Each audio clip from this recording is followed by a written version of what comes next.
আসসালামু আলাইকুম, সবাই কেমন আছেন? আলহামদুলিল্লাহ আমরা ভালো আছি। আজকে কক্সবাজার আমাদের শেষ দিন, মানে আজকে আমরা কক্সবাজার থেকে বিদায় নিব। আর বিদায় নেওয়ার আগে আমরা একটু শুটকির দোকানে চলে গেলাম। যেহেতু ভাই আমরা চাটগাঁয়া মানুষ, আমরা প্রচুর পরিমাণে শুটকি খাই, সেটা সবাই জানেন। শুটকি কিন্তু আমাদের পছন্দ, শুধু চাটগাঁয়া না, কিন্তু উত্তরবঙ্গের মানুষরা কিন্তু শুটকি খেতে অনেক পছন্দ করে। তো আমার এই শুটকি কিনতে কিনতে আমাদের এত সময় হয়েছে, মানে কি বলবো, ঘন্টার পর ঘন্টা চলে গেছে। আমরা শুটকি নিছি, সবার জন্য শুটকি নিছি। আর দেখেন আমার হাজব্যান্ড ওরা আরাম করে বসে আছে, এখানে আমরা মিলে শুটকি নিছি। শুটকি নিয়ে আমরা একটু চাটা খেয়ে ওখান থেকে আমরা বের হয়ে গেলাম 6:30 বাজে। আসলে আমাদের কক্সবাজারের জার্নিটা ছিল এবার খুবই ভয়ানক। মানে আমরা চট্টগ্রাম যাওয়ার সময় আমাদের সাথে খুব ভয়ানক একটা কাণ্ড হয়েছে। সেটা হচ্ছে আমাদের গাড়ি নষ্ট হয়ে গেছিলো।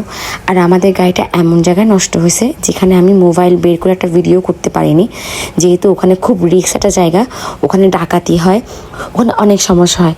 শুধুমাত্র উপরে আল্লাহ ছাড়া, মানে কি বলবো, আল্লাহ না থাকলে আমরা হয়তো ওই জায়গা থেকে কখনো আসতে পারতাম না। মানে আমাদের গাড়ির টায়ারটা ওখানে একদম নষ্ট হয়ে গেছিলো। গাড়িতে যে এক্সট্রা টায়ার ছিল ওটাও চলতেছিল না।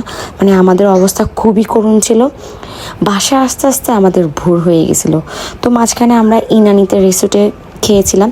ইনানির পরেই আমাদের কিন্তু গাড়িটা নষ্ট হয়ে গেছে। এরপর থেকে কিন্তু আমি আর কোনো ভিডিও করতে পারিনি, কারণ আমি যেখানে আমাদের গাড়িটা নষ্ট হয়ে গেছিলো একটা জঙ্গলের মাঝখানে, আশেপাশে কোনো ঘর বাড়ি ছিল না। দেন এই জন্য আমি মোবাইলটা বের করে আর ভিডিও করতে পারিনি। আর বাসায় পৌঁছতে 5টা বেজে গেছে, এত অবস্থা খারাপ ছিল। যাই হোক, সব কিছুর পরও বাসায় আলহামদুলিল্লাহ ঠিকঠাক মতো পৌঁছতে পেরেছি, আর কোনো ভিডিও ক্লিপ নিতে পারিনি। এতটুকুই ভিডিও শেষ। আসসালামু আলাইকুম, আল্লাহ হাফিজ।